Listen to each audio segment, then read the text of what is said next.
భగవద్భక్తులారా, మీకందరికీ నా హృదయపూర్వక నమస్కారములు.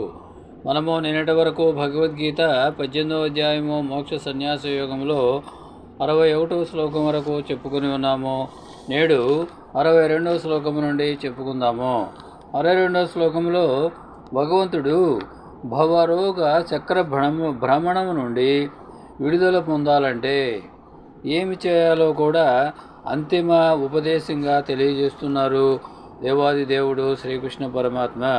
62వ శ్లోకం ఏమిటంటే, తమేవ శరణం గచ్చ సర్వభావేన భారత తత్ప్రసాదాత్ పరాం శాంతిం స్థానం ప్రాప్స్యసి శాశ్వతం అనేది భగవంతుని యొక్క అమృత వాక్యము. దీనికి తాత్పర్యం ఏమిటంటే, ఓ అర్జున, భగవంతుడు అంటున్నారు ఏమని, ఓ అర్జున, ఈ భవరోగ వలయం నుండి, ఈ భవరోగ వలయము అంటే మాయామయమైనటువంటి అనేకమైనటువంటి ఈతి బాధలతో సతమతమవుతూ రాగద్వేషాలతో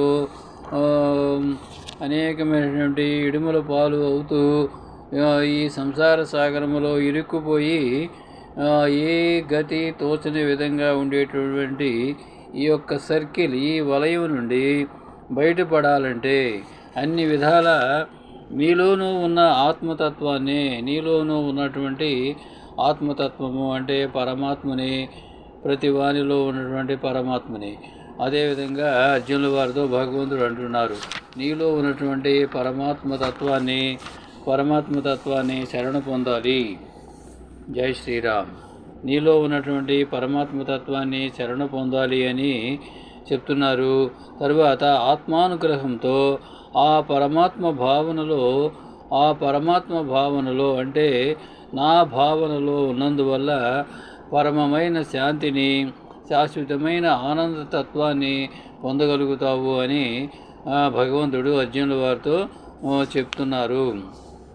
తరువాత దీనికి వ్యాఖ్య ఏమిటంటే, అనంతుడు, అవ్యయుడు, శాశ్వతుడు, సర్వ ప్రాణులలోనూ అంతర్యామి అయిన ఆత్మను శరణు పొందినచో, ఆత్మను అంటే పరమాత్మను శరణు పొందినచో ఆత్మానుగ్రహం వల్ల సంపూర్ణ జ్ఞానం లభ్యమవుతుంది. అప్పుడే ఆ అనంతతత్వాన్ని అంటే ఆ పరమాత్మని పొందే అర్హత కూడా వస్తుంది. ఈ జీవ యంత్రాలకు అంతర్యామి అయిన పరమాత్మకు ఆధారంగా అవ్యయమైన పురుషోత్తముడున్నాడు. అంటే ఈ అంతర్యామి అయినటువంటి ఆత్మకు ఆధారంగా అవ్యయమైనటువంటి పురుషోత్తముడు ఉన్నాడు.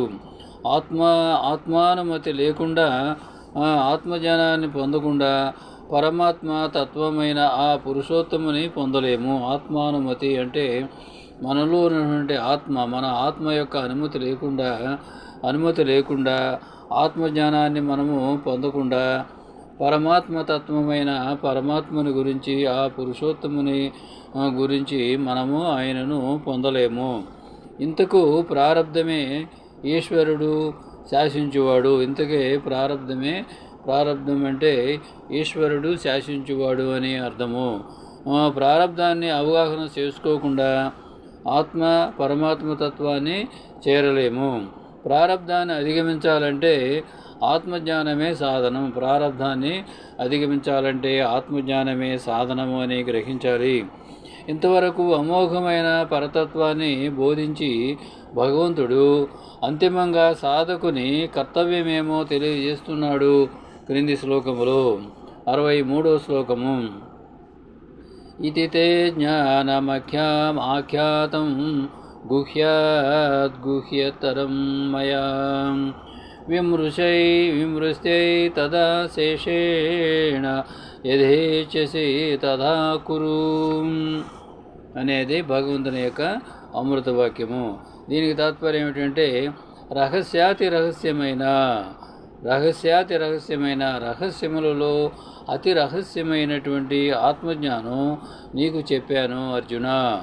తెలుసుకున్న ఈ జ్ఞానాన్ని ఏ విధమైన సంశయాలు లేకుండా నీ అంతట నీవే విమర్శ చేసి గ్రహించి తరువాత నీకు ఎలా ఇష్టమైతే అలా చేయుము. అని భగవంతుడు ఇక్కడ అర్జునుల వారితో చెబుతున్నారు. ఎందుకు చెప్తున్నారు?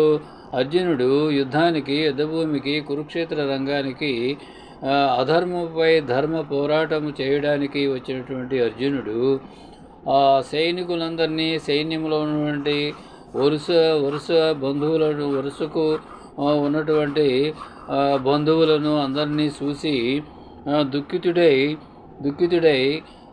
గాంధీవమును కింద వేసి, రథముపై వేసి సతికిలబడి ఉన్నాడు. అటువంటి అర్జునుడికి ఇంతవరకు బోధ చేశాడు భగవంతుడు కర్మయోగాన్ని, జ్ఞానయోగాన్ని, తర్వాత ఆ ధ్యాన యోగాన్ని, ఆత్మ సంయమన యోగాన్ని, తరువాత భక్తి యోగాన్ని, శ్రద్ధాత్రయ విభాగ యోగాన్ని, విశ్వరూప సందర్శన యోగాన్ని, గుణత్రయ విభాగ యోగాన్ని, అనేకమైనటువంటి బోధలు చేసి చివరకు ఇప్పుడు ఏమి చెప్తున్నారు అంటే, ఓ అర్జున, రహస్యములలో అతి రహస్యమైనటువంటి ఆత్మజ్ఞానము నీకు చెప్పాను. ఆత్మజ్ఞానము అంటే ఈ కనబడుతున్నటువంటి అందరూ కూడా మిథ్య, అధర్మముపై ధర్మ యుద్ధము చేయడానికి వచ్చావు, నీ స్వధర్మమైన యుద్ధాన్ని చేయవలసింది అని నీవు ఆత్మజ్ఞానము తెలుసుకున్న ఈ జ్ఞానాన్ని ఏ విధమైన సంశయాలు, ఎటువంటి సందేహాలు లేకుండా నీ అంతట నీవే విమర్శ చేసుకుని మనసులో గ్రహించి తరువాత నీకు ఎలా ఇష్టమైతే అలా చేయమని భగవంతుడు అర్జునుల వారికి తన అభిప్రాయానికి విడిచిపెట్టారు. దీనికి వ్యాఖ్య ఏమిటంటే, యథార్థ జ్ఞానం చెప్పడం వరకే గురువు బాధ్యత అని అర్థం. ఈ యథార్థ జ్ఞానాన్ని మదించి గూఢంగా ఉన్న విషయాన్ని తెలుసుకుని ఆచరించడం శిష్యుడి వంతు. గురువు యొక్క నిర్బంధం ఏమాత్రమూ లేదు. గురువు నిర్బంధించడు. గురువు చెప్పడం వరకే చెప్తాడు. అది గ్రహించి అర్థం చేసుకుని సరైన మార్గంలో నడవటం అనేది శిష్యుడి యొక్క వంతు అవుతుంది. ఆచరించడం అనేది శిష్యుడి వంతు. కాబట్టి నిర్బంధించిన శిష్యుని అంతఃకరణ శుద్ధి కానిదే. గురువు నిర్బంధించినా కూడా శిష్యుని యొక్క అంతఃకరణ మనోవాకాయ శుద్ధులను పొంది అంతఃకరణ శుద్ధి కలగనిదే. స్థూల స్థితిని వదిలి సూక్ష్మస్థితికి రానిదే. ఈ ఆత్మజ్ఞానం అబ్బేది కాదు. అందువలన ఎందుచేతనంటే, ఈ అమోఘమైన ఆత్మజ్ఞానం ఒకరు ఇచ్చేది కాదు, మరొకరు పుచ్చుకునేది కాదు. ఎవరికి వారు ఆ స్థాయికి దిగి గ్రహించి పొందవలసినదే అని మనం ఇక్కడ అర్థం చేసుకోవాలి. ఏ మంత్రంతోనో తంత్రంతోనో లభ్యమయ్యేది అంతకన్నా కాదు ఆత్మజ్ఞానము. కాబట్టి ఈ స్థాయికి దిగిన భక్తుని రక్షించుకున్నట్టుకై చివరగా మిగిలి ఉన్న జీవ ఆత్మల స్వల్ప భేదాన్ని కూడా తొలగించే ప్రయత్నం చేస్తున్నాడు భగవంతుడు, దేవాది దేవుడు శ్రీకృష్ణ పరమాత్మ. 64వ శ్లోకము.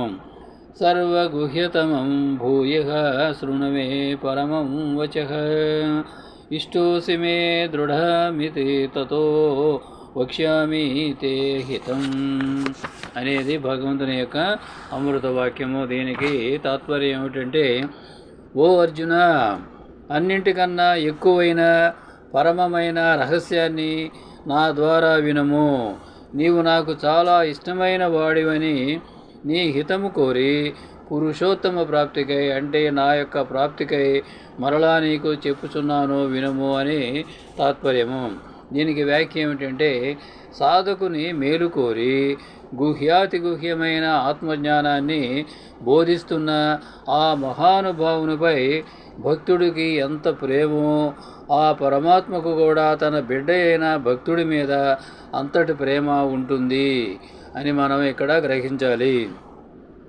సాధకుడు అంటే మనలో ఎవరైనా కావచ్చు, నేను కావచ్చు, మీరు కావచ్చు, ఎవరైనా కావచ్చు. సాధకుడు గాడి తప్పకుండా జారిపోకుండా ఉండడానికి చెప్పిన విషయాన్ని మరలా లోతుగా చెప్పడం సాధకునికి అవగాహన పెంచుట కొరకే అని ఇక్కడ మనం గ్రహించాలి.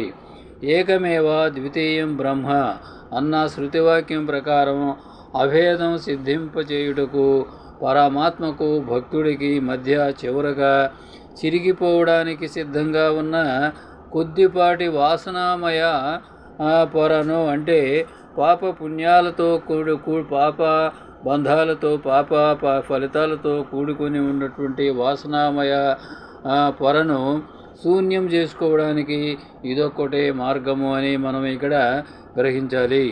ఇందుకై తరుణోపాయం కూడా తెలియజేస్తున్నాడు దేవాది దేవుడు శ్రీకృష్ణ పరమాత్మ. 65వ శ్లోకము. మన్మనా భవ మద్భక్తో మద్యాజీ మాం నమస్కురు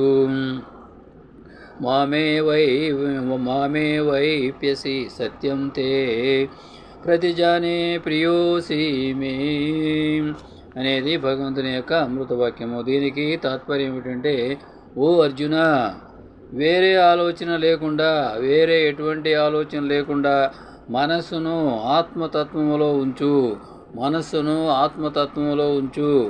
ఆ అనంతతత్వాన్ని భక్తితో భజించు. ఆ అనంతతత్వమైనటువంటి నన్ను భక్తితో భజించు, ఆరాధించు, నమస్కరించు.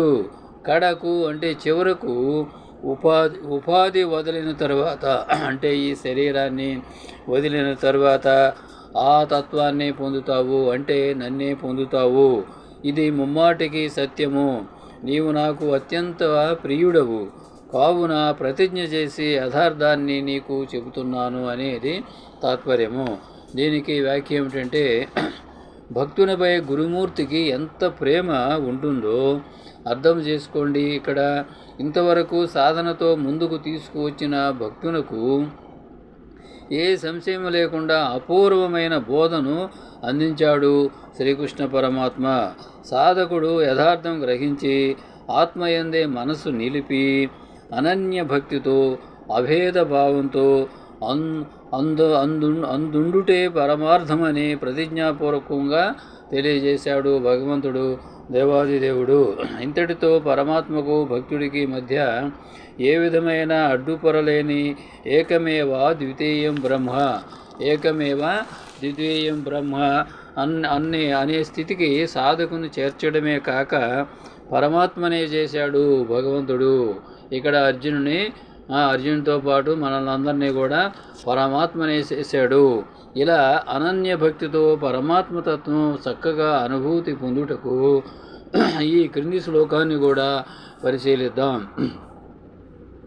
హరిః ప్రహ్లాద నామయో మత్తో నాన్యో హరిః పృథక్ ఇది నిశ్చయ వానంతః వ్యాపికోహం చ సర్వతః. ఇది యోగ వాసిష్టములోని శ్లోకము. దీనికి అర్థం ఏమిటంటే, ప్రహ్లాదుని పేరుతో ఉన్న హరిని ఆత్మను నేను, ప్రహ్లాదుని పేరుతో ఉన్నటువంటి హరిని ఆత్మను నేను, నాకంటే వేరుగా హరి ఎక్కడా లేడు. ఇది నా స్వానుభవము. నేను సర్వవ్యాప్తంగా ఉన్నాను, సర్వము నాలో ఉంది, నేను అన్నిటిలో ఉన్నాను. ఈ భావనే పరమాత్మ పదమైన అనంత జ్ఞాన చైతన్య తత్వము. నేను అనే పదం తాను మరొకరికి చెప్పుటకుగా వాడబడింది. ఇక్కడ ఈ భావాన్ని పొంది అహం బ్రహ్మాస్మి అని స్థిరమైనాక ఇలా చెప్పే అవకాశం కూడా ఉండదు. కాబట్టి కేవలం ఆ భావంతో ఉండడమే అవుతుంది అనేది అర్థం చేసుకోవాలి. కారణం ఏంటంటే, బ్రహ్మకు మనోవాక్కాయాలు ఉండవు. ఉండవు.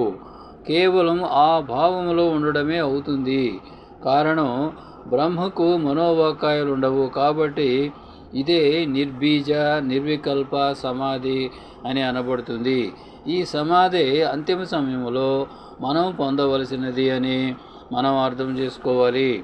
ఏ పరమార్థాన్ని సర్వమానవాళికి అర్జునుని ఆధారంగా చెప్పదలుచుకున్నాడో ఆ పరమ రహస్యం అంతిమ సందేశంగా మరోసారి ఈ క్రింది శ్లోకంలో తెలియజేస్తున్నారు. ఆ శ్లోకము అంటే 66 శ్లోకాన్ని రేపు చెప్పుకుందాము. ఇంతటితోటి 65వ శ్లోకంతో విరమించుకుందాము. జై శ్రీరామ్, జై శ్రీకృష్ణ. హరే కృష్ణ హరే కృష్ణ, కృష్ణ కృష్ణ హరే హరే, హరే రామ రామ రామ హరే హరే. శ్రీరామ జయ జయ రామ, శ్రీకృష్ణ జయ కృష్ణ జయ జయ కృష్ణ. భగవద్గీత శరణం శరణం, రామపాదం శరణం శరణం, కృష్ణపాదం శరణం శరణం. భగవద్గీత అభయం అభయం, భారతదేశం శుభం శుభం. భగవద్గీత హిందూ జయం జయం. ఇట్లు భగవద్గీత హిందూ మిషన్ వెంకటరామ సేవక్. భారత మాతా की जय. जय